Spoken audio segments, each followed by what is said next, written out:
People died. Yeah. Over nothing. Tonight, months after a deadly Mother's Day apartment fire in Milwaukee, people who called the Highland Court Apartments home are getting ready to return. But it's not a homecoming. Instead, it's a recovery, with displaced residents being allowed back in to pick up what's left of their stuff. Now, the fire that forced them out tore through the building back on May 11th. When the smoke cleared, 5 people were dead and at least 100 others were left homeless.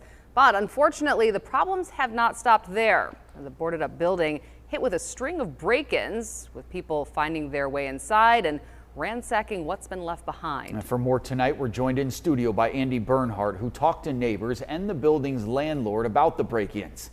Andy, of course, it sounds like everyone's pretty frustrated about this. Yeah, Natalie and Jessup, we spoke with the landlord of the Highland Court Apartments, who shared video with us of someone breaking into the complex. He says this isn't the first time, and it's cruel that people would take advantage of residents who have already suffered through so much Trauma in their life. Now they got to put up with stolen. Bad.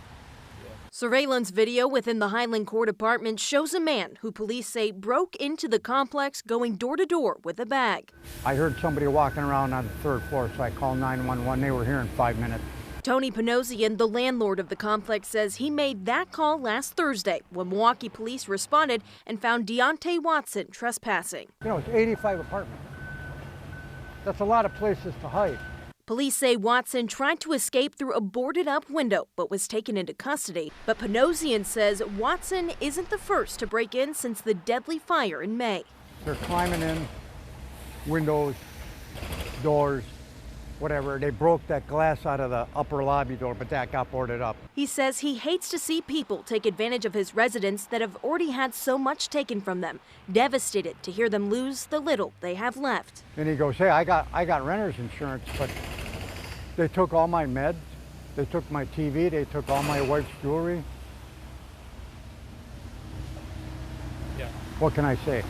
Something longtime neighbors in the area stand by, frustrated to see their neighbors being targeted. It makes me feel that people are being re-victimized, and it's already something on our hearts because we're longtime neighbors, me living in the building next to them. So our hearts are already breaking for their situations. Watson is facing multiple charges, including criminal trespassing and obstructing an officer. MPD tells me the cause of what caused that fire back in May is still under investigation. But Natalie and Jessup, the landlord, did tell me that residents can finally get their stuff back on Monday. Hopefully they get all their stuff back, Andy. Thank you.